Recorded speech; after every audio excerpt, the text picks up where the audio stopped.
हाय hello नमस्कार welcome back to my channel. कसे आहात सर्वजण? मजेत आणि मस्त ना? आम्ही पण छान आहोत. सगळ्यात अगोदर श्री स्वामी समर्थ. तुमचा आजचा दिवस खूप छान आणि सुंदर जावो हीच आई जगदंबे आणि स्वामींच्या चरणी प्रार्थना. चला तर मग व्हिडिओला सुरुवात करू. स्किप न करता पूर्ण बघा. आवडला तर नक्की लाईक कमेंट शेअर करा. चॅनलवर नवीन असाल तर सबस्क्राईब करा. सकाळचं टायमिंग आहे. अंघोळ वगैरे झाली मस्त अशी. आणि हे बघा आता फुलं तोडते मी इथं. सदाफुलीला आहे ना खूप जास्त फुलं आलेत बघा.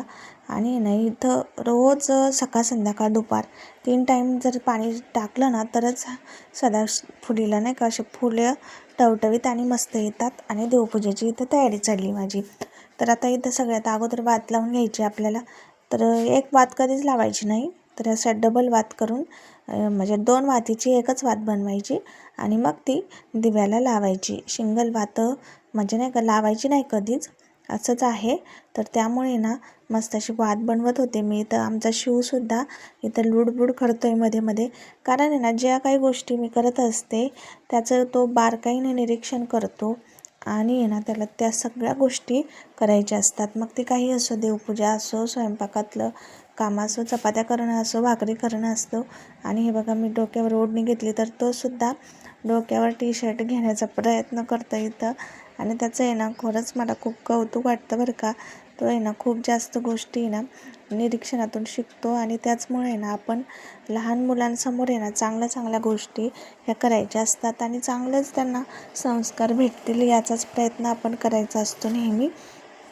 कारण आहे ना आपण जे करतो, जे वागतो, जे बोलतो ते सर्व काही हे लहान मुलं बघत असतात. आणि ते त्याचं नाही करत, त्याची कॉपी करतात. म्हणजे जे काही आपण करतो तेच ते करत असतात. तर मग आता इथं देवपूजा माझी झाली मस्त अशी फुलं वगैरे ठेवून.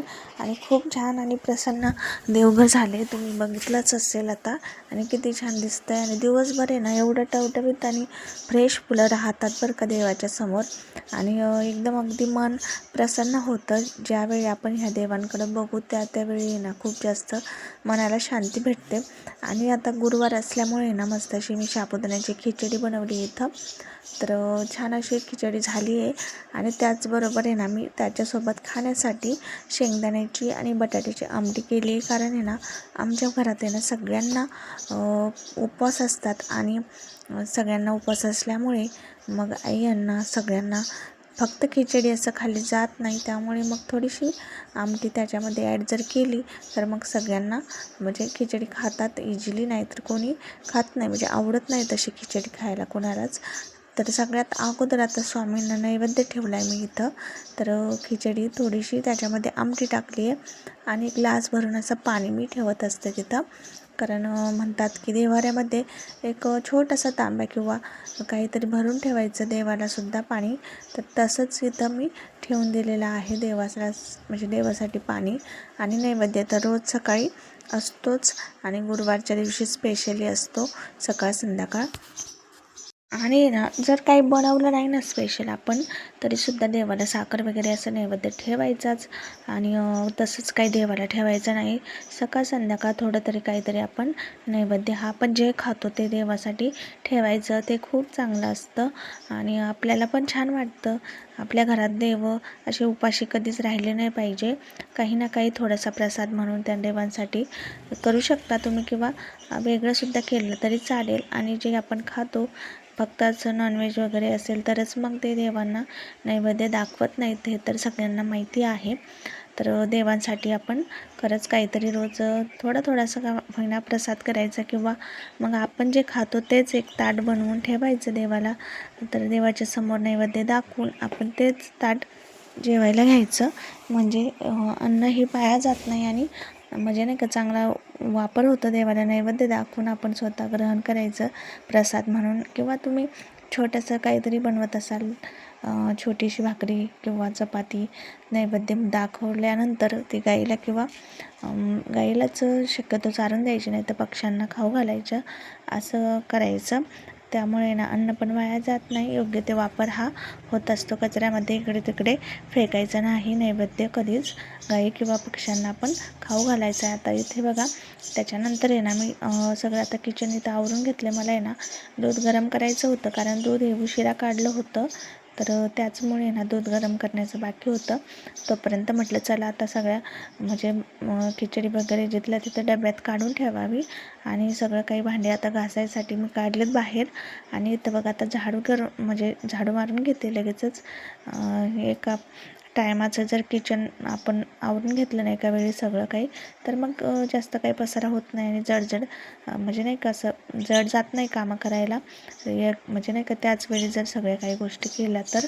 नाहीतर आज करू नंतर करू, सॉरी दिवसातून आपण म्हणतो हे आत्ता करू ते नंतर करू, तसं नाही करायचं. किचन हे लवकरात म्हणजे लवकर आणि वेळेतच साफ करून घ्यायचं स्वयंपाक झाल्यानंतर. मग आहे ना कंटाळा येत नाही आणि छान राहतं फ्रेश आपलं किचन. इथं ना मस्त असा कॅमेरा सेट केला होता मी व्हिडिओसाठी. आणि आमचा शिव आहे ना खाली येऊन उभा राहिला होता, तो दिसत नव्हता. त्यामुळे ना मला म्हणतो मी काही दिसत नाही आहे, म्हणजे बाबू बोलतात सगळे तर बाबू काही दिसत नाही म्हटलं. त्यामुळे मी थोडासा कॅमेराही खाली केला होता त्याला मुद्दामहून जरासं पाहण्यासाठी. तर हे बघू शकता तुम्ही कसं बघतो आहे कॅमेऱ्यामध्ये. तर त्याच्यानंतर आहे ना मी इथं रवा थोडासा भाजायला घेतला आहे, कारण ना मला थोडासा शिरा म्हणजे शिरा बनवायचा आहे अवनीसाठी. कारण तिची तब्येत जराशी बरी नाही आहे, तिला थोड्याशा उलट्या वगैरे उन्हामुळं खूप जास्त त्रास झाला, जरासं उलट्या जुलाब अशा काही गोष्टी, म्हणजे तब्येत तिची जराशी बिघडलेली आहे. त्याचमुळे ना ती काही खात पण नाही आहे आणि काही म्हणजे पाणी वगैरे तिला पचत नाही आहे. त्यामुळे थोडासा शिरा मी असं करून तिला देत आहे. तिला जे खाऊशी वाटतं ते अगोदर विचारलं आणि त्याच्यानंतरच मी इथं बनवायला घेतलेला आहे आता शिरा. थोडासा रवा भाजून घेतला आणि त्याच्यामध्ये ना मी दूधच टाकलेलं आहे, मस्त असं गरम करून दूध मस्त टाकून थोडीशी साखर टाकलेली आहे, जेणेकरून तिला म्हणजे खाता येईल आणि जास्त गोड पण लागणार नाही. आणि म्हणजे दुपारी खाल्लं मग ते मी जरासं शिरा वगैरे, तर थोडासा तिला आराम भेटला. आणि बघा सूर्य आता किती डोक्यावर आला आहे आणि ऊन पण खूप जास्त पडलं होतं. आणि आता मला आहे ना माझे थोडंसं शिवणकाम बाकी होतं, तर त्याचमुळे आता मी मशीनवर बसले इथं. आणि स्पोर्ट्समध्ये जर मशीन ठेवली ना, म्हणजे ठेवलेलीच आहे तिथं, तर खूप जास्त आहे ना झाड्या लागतात उन्हाच्या तिकडे. म्हणून आहे ना शक्यतो दुपारच्या वेळी मला बसावंसं वाटतच नाही मशीनवर, तरीसुद्धा मी बसत असते. कारण का कधी कधी म्हणजे अर्जंटली ब्लाऊज वगैरे असले कोणाला पाहिजे असेल तर मग दुपारी शक्य होतं शिवणं, कारण संध्याकाळी सकाळी खूप जास्त कामं असतात घरामधली. आणि त्याचमुळे मग दुपारी वेळ असतो माझ्याकडे. यूट्यूबचं वगैरे व्हिडिओ वगैरे सगळे मी अपलोड केल्यानंतर आहे ना माझ्याकडे थोडासा दुपारी 1-2-3 तास टाईम असतो. मग त्यावेळी मी आहे ना हेच कामं करत असते, शिवणकाम. तर त्यामध्ये भरपूर अशा साड्या वगैरे पिको फॉल कधी कधी लावायला, कधी कधी साड्यांना टिपा टॉप्स वगैरे फिटिंग करण्यासाठी आणि ब्लाऊज वगैरे असं काही भरपूर कामं असतात इकडे. कारण शेतात घर आहे आमचं आणि इकडे ना कोणाची मशीन नाही, शिलाई मशीन, आणि सगळ्यांना गावात जावं लागतं. त्यामुळे ना छोट्या छोट्या गोष्टी जरी असल्या तरी मग ते माझ्याकडेच घेऊन येतात. त्यामुळे ना बऱ्यापैकी मला शिलाईचं पण म्हणजे कामं असतं. कारण इथं एवढ्या जाग्यामध्ये आमच्या इकडे फक्त माझीच मशीन आहे शिलाईची. त्याचमुळे मग थोडंफार कामंही मला येत असतात शिलाईची सुद्धा. आणि मग त्या सगळ्या गोष्टी मॅनेज करून येणं मला हे कामं करावंच लागतात आणि करणं गरजेचं पण आहे. कारण थोडासा इन्कम आपल्याला त्यातूनच भेटत असतो. इतर गोष्टी तर आपण म्हणजे नाही का घरातल्या करतो, पण त्यातून आपल्याला थोडी ना पैसे भेटतात, ते तर आपली जबाबदारी असते. पण या काही गोष्टी वेगळ्या ज्या असतात आपल्याला जे इन्कम भेटतं ज्यातून, आपण त्यासुद्धा केल्या पाहिजे. कारण घरातच कामं करत बसलो तर आपल्या स्वप्न आपण कधी पूर्ण करणार आहोत. तर त्याचबरोबर सगळ्या स्त्रियांनी ना थोडंसं आपल्यासाठी थोडंफार कमवलंच पाहिजे घरात बसून, किंवा बाहेर जाता येत असेल तर बाहेरसुद्धा जाऊन आपण काही कामं करू शकतो.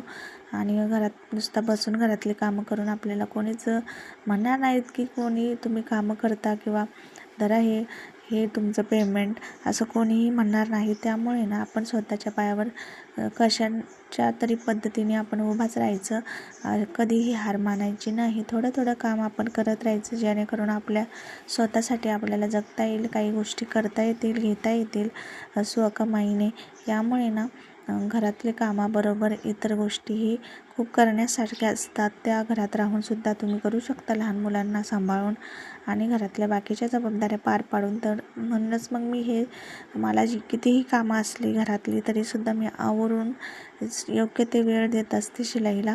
आणि त्यातूनच मग मला थोडेफार पैसे आपल्याला भेटतात आणि त्याचमुळे करत असतो आपण. आणि आपल्या कला हे आता आपण ह्याच्यासाठी वाया जाण्यासाठी काही गोष्टी शिकलेलो नसतो, त्याचा वापर हे आपण पुरेपूर केलाच पाहिजे. येते तर मग गप्प बसून कशाला राहायचं.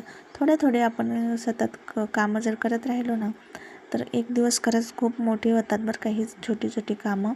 तर त्याचमुळे ना छोट्या कामं म्हणजे नाही का कमी लेखायचं नाही कुठल्याच कामाला. आपलं काम आपली ही जबाबदारी असते काम करणं.